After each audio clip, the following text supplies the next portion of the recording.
you ever stopped to think that some songs should never be played again? Carnival, party, colors, crowds. But not everything that happens during this time of year gets lost in the glow of the electric trios. Some stories refuse to be forgotten. Some songs never stop playing. Nathaniel spent his entire life repairing electric trios. He knew how these machines worked. He knew which wires controlled the sound, where each speaker was positioned, how each panel responded to electricity. But that night, what he heard didn't come from an electrical circuit. It came from something that never left. And now you're going to hear this story. But be careful, because some frequencies never go completely silent. The night slowly crept over Salvador, casting its darkness over the empty streets. In the warehouse, isolated from the echoes of Carnival, only the distant sound of waves breaking against the pier could be heard. The air carried the scent of rust and burnt oil, mixed with the salty perfume of the sea.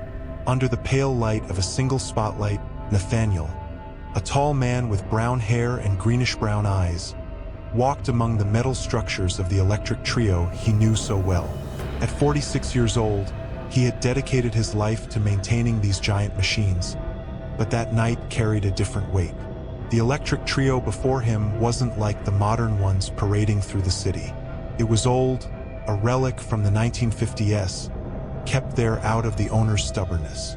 Its massive iron structure bore rusted details, and its circuits required a level of care that few still knew how to provide. For Nathaniel, this trio was a piece of Carnival history. But that night, something in the air made him hesitate before climbing the control cabin steps. He knew that warehouse well. He could walk through it with his eyes closed. But as the clock ticked past 3 in the morning, a strange sensation of being watched began to grow around him. It felt like someone was there, just watching. He paused for a moment, took a deep breath, and chuckled at himself. "Old man, you're just too tired," he muttered, trying to shake off the unease. But the sudden chill running down his spine told him otherwise. The absolute silence of the warehouse weighed on him like a suffocating blanket. Normally, there was always some noise. Rats scurrying between boxes, the wind whistling through the cracks. But now, nothing. A silence so intense it made his ears ring, asterisk, as if the entire world had held its breath. He turned on the trio's main panel, watching the lights flicker slowly. The system seemed unstable. Nothing unusual for equipment that old. Nathaniel grabbed his screwdriver and began tightening a few loose screws. But as he worked, something caught his attention. There was a strange smell in the air. It wasn't rust, nor burnt oil. It was something thicker, sweet, and putrid at the same time, like rotting wood mixed with cheap perfume. Wiping the sweat from his forehead, he glanced at the mirrored panel in the cabin, and then he saw a shadow behind him.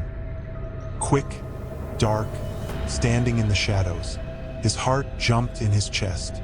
He turned abruptly, his eyes scanning the space around him. Nothing. Just the trio, the toolboxes, and the empty warehouse. But now the silence felt even heavier, as if the very air had thickened around him. Trying to ignore the discomfort, he went back to work. But the unease didn't pass. Every time he caught a glimpse of reflections around him, in the panel, in the metal of the trio, asterisk, he had the distinct sensation that something was moving in the background. Asterisk, always too fast to be seen clearly. Slowly, a sound began to fill the space. A song. Low, almost imperceptible. An old frevo, one that hardly anyone listened to anymore. And at that moment, Nathaniel realized something that made his stomach twist. The electric trio was turned off. The melody crept through the warehouse, faint at first, almost indistinct. It was an aged sound, a scratched frevo, like it was coming from an old record. Nathaniel squinted, trying to identify the source. There was no radio on. No speaker was activated. Asterisk, just the music, floating in the air like a forgotten whisper. His first instinct was logic. Maybe a neighbor, a distant radio. But as he tried to convince himself, He realized that the music wasn't coming from outside. It was coming from close by, very close. And when he touched the trio's metal frame, he felt a faint, rhythmic vibration, as if the sound was echoing from inside. His body reacted before his mind could process it. A cold shiver ran down his spine, raising the hairs on his neck. He immediately pulled his hand away from the trio, as if he had touched something dead. His heart pounded, and for a moment he considered simply leaving. But slowly he forced himself to take a deep breath. It's just an echo, nothing more. His own voice sounded strained. The thought that something could be coming from inside the trio seemed absurd. But then, something even stranger happened. The music stopped. It wasn't a natural fade-out. It was abrupt, sudden. ***, like someone had ripped the needle off an invisible record. The silence returned, even more suffocating. The slight ringing in Nathaniel's ears told him he was still expecting to hear the next note, the next beat. But nothing came. He turned slowly, feeling the atmosphere around him grow heavier, like a theater of unseen shadows. His gaze locked onto the mirrored panel in the cabin. And then he saw it. The first time it was just a dark blur, something moving too fast to identify. But when he blinked, the reflection was already there. A figure standing inside the trio on the second level of the structure, motionless, staring directly at him. Nathaniel spun around instinctively, his eyes wide, scanning the space between the speakers and the metal stairs. Nothing. The trio was empty, but his chest tightened as if he had just escaped something without even knowing what. Sweat trickled cold down his forehead, and he ran a hand over his face, trying to calm his breathing. "It's just exhaustion," he whispered to himself, as if saying it would make it real. But he couldn't move. His feet were rooted to the ground, a primal instinct holding him there. Then the noise began. At first, something light, faint creaking, would giving way, a weight shifting on metal. ***, enough to make Nathaniel's stomach sink. Then the sound came again, louder, footsteps, above him, inside the trio, and he knew he was alone. The footsteps came from above, slow, deliberate. ***, as if someone or something was moving inside the electric trio. Nathaniel remained still, his breathing shallow, almost silent. Logic fought against instinct. He was alone in the warehouse. There was no one there. But then, another sound joined the footsteps. A subtle static, low at first, intensifying with each passing second, like an old radio trying to tune into a lost frequency. He looked up, straining his eyes to see inside the trio. The upper cabin was engulfed in shadow, but something seemed to be there. Something his mind couldn't define, but his body already knew shouldn't be. The static grew louder, and then came the voice, low, almost a whisper, hoarse, full of noise and distortion, like it was coming from a broken speaker, but clear enough to make his blood freeze. "Listen to me." The sound came from above, inside the trio. Nathaniel stepped back, feeling his heart hammer against his ribs. His eyes locked onto the upper cabin, waiting for movement.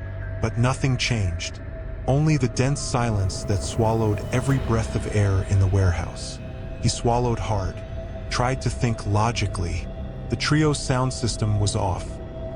No electricity was running through it. And yet he had heard that voice. Forcing his feet to move, he knew there was only one way to be sure. He had to check. He had to see with his own eyes that nothing was there. Each step toward the trio seemed to make the air around him heavier. The warehouse felt like it was breathing. He climbed the first few steps of the metal structure, his boots echoing against the cold steel. The air felt different up here, thicker, charged with an invisible electricity. And the smell, that sickly sweet, rotten scent. ***, was getting stronger. ***. Reaching the top, the upper cabin stood before him. The darkness inside swallowed nearly everything, but Nathaniel could see something. A tall, twisted shadow cast against the metal walls by the dim reflection of a distant light. But there was no one there to make that shadow.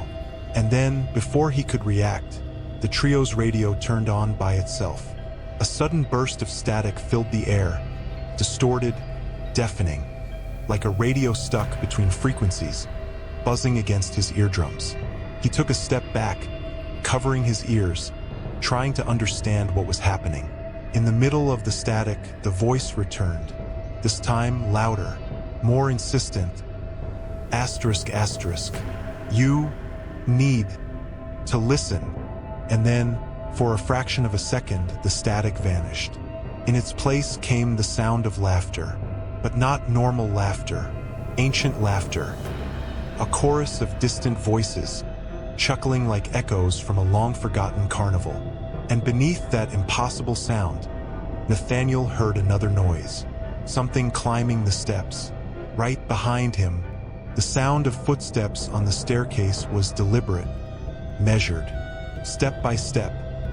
Each metallic clang reverberated through Nathaniel like a silent warning that he was no longer alone. His body reacted before his mind could. He spun around instinctively, breath caught in his chest. But there was no one there, just the dark emptiness of the iron staircase leading back down to the silent warehouse. But then the sound continued. Only this time it was inside the cabin. The weight of the darkness before him became unbearable. The faint reflection on the metal walls showed movement where there should be none. Something was shifting inside the trio, and it was close. The feeling of being watched became overwhelming. The air inside the cabin seemed to vibrate, charged with an unseen electricity. The sickly sweet, decaying scent was suffocating. He wanted to run. Every instinct screamed to leave. But something deep in his mind whispered that if he turned his back now, he wouldn't get another chance. Then it happened. A sound, soft, the rustling of fabric, as if someone was standing there waiting for him to see. Nathaniel hesitated, fingers sweating against the cold metal railing. The cabin was small. There was no place for anyone to hide, and yet he knew he was not alone.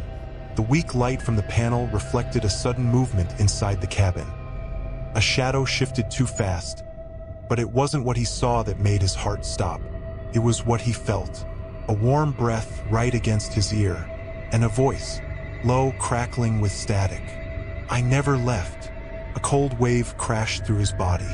A shock surged down his spine, and before he could react, the trio's lights exploded in blinding flashes. The sound of Frevo returned with force, but now it wasn't coming from a radio. It was coming from inside the trio itself. And this time it wasn't playing alone. The lights flickered wildly, throwing distorted shadows across the warehouse walls. The Frevo music was deafening now, as if dozens of out-of-tune instruments were playing all at once, creating a chaotic, suffocating noise. Nathaniel clamped his hands over his ears, trying to block the sound, but it was useless. The music was inside him. It vibrated in his bones, filled his mind, as if something was forcing him to remember a melody that should never have been played again. Then he saw it. In the strobe-like flashes of the lights, a figure appeared inside the trio's cabin. Tall, thin, dressed in a technician's jumpsuit, stained and worn with time. The face was wrong. The eyes were hollow, deep, like they had been erased from an old photograph. The mouth moved, but no sound came out. Only that twisted laughter, echoing from the speakers, like a ghost of something that had happened long ago. Nathaniel tried to step back, but something grabbed his ankle. A cold, lifeless grip, like iron fingers wrapping around his skin. He looked down and saw hands rising from the cabin floor, pale, twisted hands, trying to drag him inside the trio. He screamed, kicking, but they wouldn't let go. The touch was ice cold, and with every movement, his skin burned. The music grew louder. Now, Nathaniel could distinguish voices within the static. He wasn't supposed to be here. He tampered where he shouldn't have. Take him to the parade. He yanked his leg free, stumbling backward. But the trio was moving. The once still wheels began to turn. Slowly, as if someone or something had just started it up. And in the middle of the cabin, the figure watched him. Now, its mouth wasn't just moving. It was speaking. But the voice didn't come from its lips. It came from the trio speakers. The party never ends. And then the lights went out completely. The blackout lasted a second. Maybe two. Asterisk, but for Nathaniel, it felt like an eternity. The world plunged into absolute darkness. And for a moment, he thought he wouldn't be able to breathe. When the lights came back, the trio was still. The cabin was empty. The warehouse, unchanged. No music, no presence. Asterisk, just silence. Nathaniel staggered backward, his chest rising and falling in frantic breaths. His muscles trembled. His skin still burned where those hands had touched him. But there was nothing there. He looked at the trio's speakers, expecting to see some sign of what had just happened.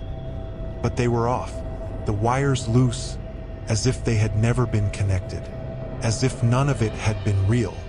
With his heart pounding, he grabbed his tools and left without looking back. As he stepped out of the warehouse, the fresh dawn air hit his face. He was free. The distant sound of the ocean and the rustling of palm trees seemed to soothe him. But then his pocket radio crackled. Nathaniel froze. The static returned, and a voice followed. "See you next Carnival." And this time it wasn't a whisper. It was a chorus of laughter. They say Carnival never truly ends. But what if some celebrations continued, even after everyone had left? Asterisk. Nathaniel never set foot in that warehouse again. He tried to forget. He tried to convince himself that it was just exhaustion, just his mind playing tricks on him. But even now, in the days leading up to Carnival, he still hears that song. It doesn't matter where he is, driving, lying in bed at night. The static always comes first. The faint hiss of a detuned radio. Then, the melody, always the same, weak, lost, like a whisper carried by the wind. And the laughter never changes. Now tell me, if you had been in that warehouse that night, what would you have done? Would you have dared to climb into that trio? Or would you have run before hearing that voice call your name? Leave your comment below and share this story with someone who loves a good horror tale. And if you want to hear more terrifying stories like this, subscribe to the channel and turn on notifications. Because in the next story, maybe it'll be you who hears the call. Rio Carnival is an unforgettable party, but some people don't come back to tell their stories. Ethan, a young American, dreamed of experiencing the biggest carnival in the world. Music, dancing, drinks, crowds. Rio de Janeiro pulsed with an addictive energy. But that night, amidst the explosion of colors and unrestrained revelry, he encountered something that wasn't part of the celebration. A woman, red dress, Venetian mask, a gaze that pierced any resistance. She didn't need to say a word. Her body danced as if she were beckoning him, and Ethan followed the invitation without thinking. But in that city that never sleeps, not every invitation should be accepted. That night, amidst confetti and streamers, Ethan was led to a place where Carnival never ended. And when he realized it, a part of him had already been taken too. Now tell me, what if it were you? Would you follow the woman in red?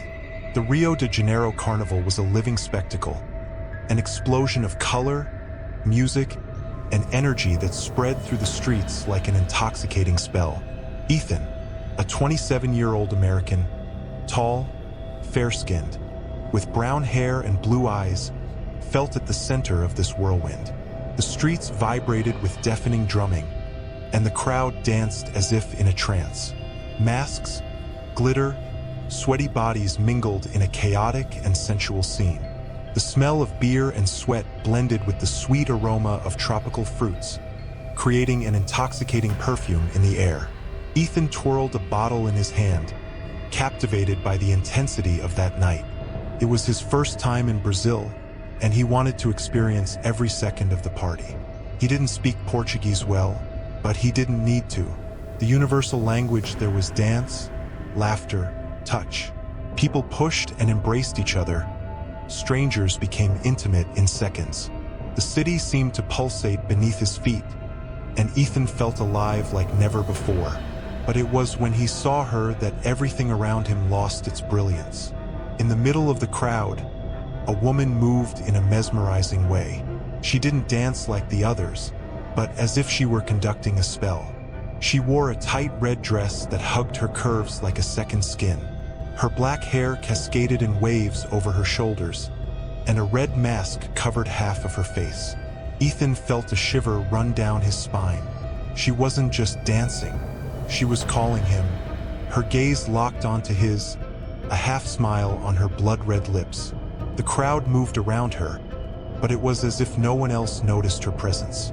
As if that woman was there just for him. Without realizing it, Ethan took a step forward.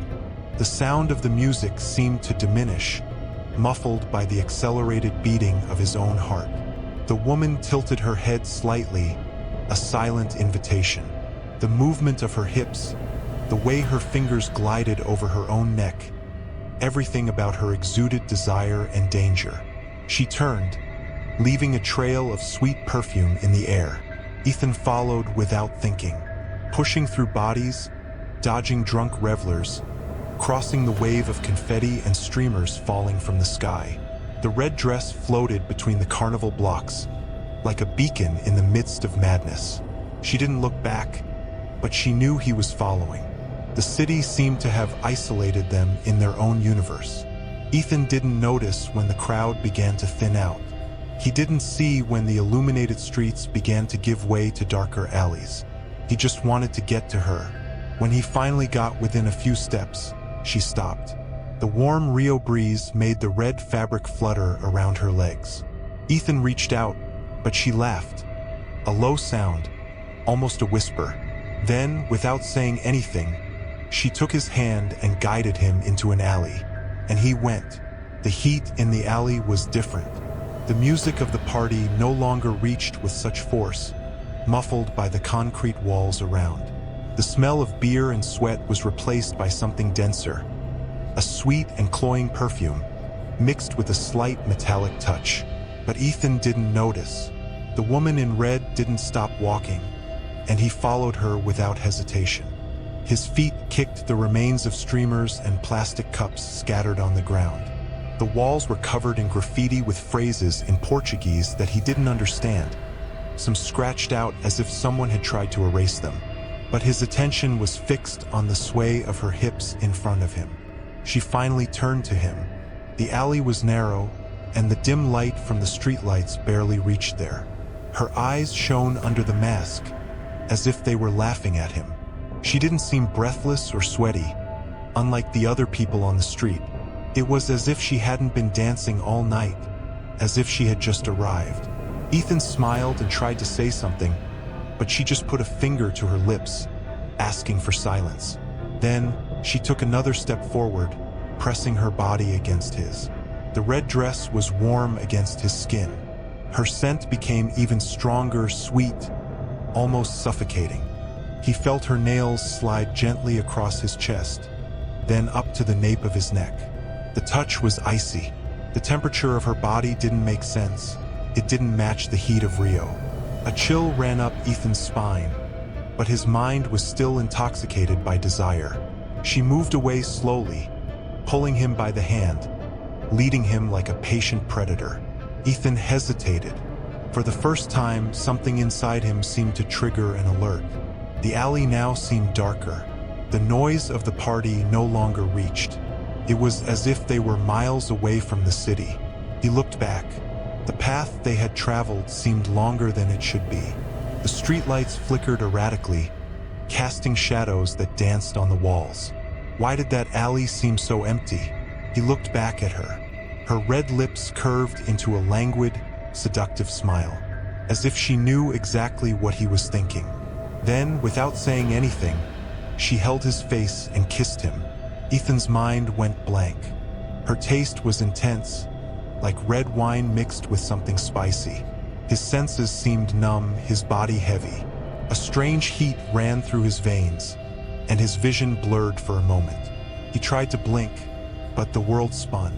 The kiss lasted only a few seconds, but when she pulled away, Ethan was no longer sure where he was. The alley around him seemed bigger, and her footsteps now echoed as if they were in a much emptier place. Ethan blinked, trying to focus his eyes. The alley seemed narrower, the walls closer, as if they were moving. His body was heavy, each step he took seemed to be in slow motion. The heat increased, suffocating, and the sweet smell that came from her was impregnated on his skin. The woman continued ahead of him, walking with the same lightness as before, as if nothing had changed. Her red dress gleamed in the dim light, but now it seemed darker, as if it were absorbing the darkness around. The fabric rippled as if it had a life of its own. Ethan opened his mouth to speak, but the words didn't come out. His tongue was numb, his lips tingling. A chill crept down his neck. He looked back, trying to remember how he got there, but the path they came from no longer seemed the same. The walls were dirty, covered in scratched symbols, words he couldn't decipher. Some parts had handprints, dark stains spread across the concrete. The floor was damp, sticky. He didn't remember passing through a place like that. That's when he noticed the silence. The carnival had disappeared. The music, the shouts, the laughter, nothing existed anymore. The only sound that remained was the echo of his own footsteps and the woman in front of him. Panic began to grow. The effect of her kiss. That wasn't normal. He tried to stop, but his legs didn't obey, as if something invisible was pulling him forward. The woman noticed his hesitation and finally turned to him. The smile was still there, but something in her face seemed different. Her skin seemed paler, her eyes deeper under the mask. And then, she reached out her hand. Without control of his own body, Ethan took it, and the instant her fingers touched his, the world around him spun. He was no longer in the alley. The air changed. The temperature dropped. The sweet smell was replaced by something cold, stagnant. The lights, the streets, everything had disappeared. Ethan looked around. They were now in a wide, damp, almost underground space. But the worst was yet to come. He was still holding her hand, but her touch was no longer cold. Now it was warm and sticky. Ethan tried to let go of her hand, but his fingers didn't obey. The sticky heat on his skin seemed to be sticking to him, as if invisible tentacles were wrapping around his bones. His heart raced, pounding against his ribs as if it wanted to escape. The place around him was cold, damp, stuffy. The walls were covered in moisture, cracks snaked through the aged concrete. The sweet smell had disappeared. In its place, a metallic and cloying stench dominated the air. He tried to move away, but his legs were wobbly. The world around him spun in the wrong way, as if space was folding in on itself. The place seemed bigger than it should be. The floor, dark and stained, reflected the dim light as if it were wet. The woman was still there, but now she looked like someone else. Her red dress still gleamed, but its shine was no longer seductive. It was threatening. The mask covered half of her face, but the visible part of her skin was different. Ethan blinked a few times. His eyes might be playing tricks on him, but her skin seemed too stretched, the contours of her face thinner, sharper. Something was wrong. That's when she laughed. Not a normal laugh. A low, drawn-out sound that seemed to come from two places at the same time, as if another voice was hidden inside hers. Ethan tried to speak, but his throat was dry. His tongue seemed glued to the roof of his mouth, and when he tried to take a step back, something cracked under his foot. He looked down, and then panic hit him like a punch. The floor wasn't just wet. Among the shadows, scattered as if they were trash, were teeth. Small, large, some broken, others still attached to pieces of dried gum. The crack under his shoe was one of them breaking. The world seemed to freeze for a second. Then Ethan looked ahead. The woman in red was still smiling, but now her teeth were identical to those on the floor. And before he could scream, everything went dark. The first thing Ethan felt was the cold. Icy, intense, cutting. His eyes opened slowly, blinking against the white and blinding light that shone above him. The ceiling was metallic, with fluorescent lamps flickering erratically. The smell in the air was strong, a mixture of alcohol, blood, and something chemical that burned his nostrils. He tried to move. He couldn't. His arms were tied with leather straps, his legs secured by thick bands over an old surgical table, rusted in the corners. Terror came in waves, spiraling through his chest, as his heart hammered against his ribs. He opened his mouth to scream, but there was no sound. His throat was dry, heavy, as if he had swallowed sand. That's when he felt it, a thin and uncomfortable pain on the side of his abdomen. He looked down, and then despair crushed him. There, on the right side of his body, was a cut, a long and precise incision, closed with metal staples. His chest rose and fell in panic.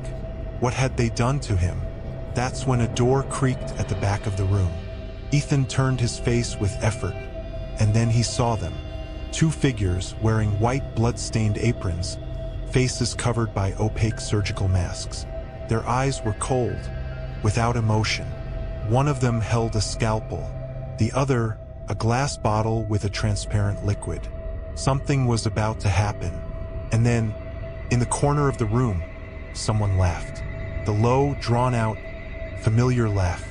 Ethan turned his head, his heart racing even faster. The woman in red was there, leaning against the wall without the mask on her face. For the first time, he saw her full smile, and it was the smile of someone who had done this many times before. The air seemed to get denser as Ethan tried to absorb what he was seeing. The woman in red no longer looked like a seductive carnival dancer. She was something much worse. Her dark eyes sparkled with amusement, as if it were all just a game to her. Her hands were clean, without a trace of blood, because, unlike the others, she didn't need to get her hands dirty. She just attracted the victims. Ethan tried to speak, but his throat still didn't respond. The woman walked over to him, the sound of her heels echoing on the cold floor. Her fingers slid gently over the cut on his abdomen. "You were a great choice." Her voice was low, seductive. Each word seemed to carry an invisible poison. He tried to move, tried to resist, but his strength was fading. The effect of the substance was still running through his blood, and with each passing second, his body became heavier. Behind her, the two surgeons continued their work. One of them prepared the instruments while the other wrote something on a clipboard. There were more names on that sheet. Ethan wasn't the first, and definitely wouldn't be the last. The woman leaned close to his ear, and her breath was warm and moist against his skin. "Don't worry, everything has already been taken from you." And that's when Ethan realized. The pain was no longer there. The wound on his abdomen no longer burned as before. His body was too numb. The truth hit him like a dry blow. He was already empty. Part of him had already been removed. Panic spread like fire through his mind. Ethan's eyes widened, but he couldn't do anything. The woman in red moved away, satisfied. Now it's just a matter of time. And with that, she turned and disappeared through the door. Ethan blinked, the world getting darker and darker. He wanted to scream, but he couldn't anymore. Not every carnival memory fades. Some remain inside you. Ethan was never seen again. His name appeared in records of missing tourists. His last confirmed location was in the crowd in Rio de Janeiro. But in Brazil, no one talks about those who disappear during Carnival. The party continues. The music doesn't stop. The streets continue to pulse with life. And among the revelers, she is still there, dancing, smiling, waiting for the next foreigner who doesn't know he's about to cross the wrong path. So, the next time you're at a party, surrounded by strangers, loud music, and sweaty bodies, look around. And if you see a woman in red, don't follow. Now tell me, do you believe these things happen? Leave a comment and share the story with someone who loves a good scare. Subscribe to the channel for more dark tales, because next time, it could be you.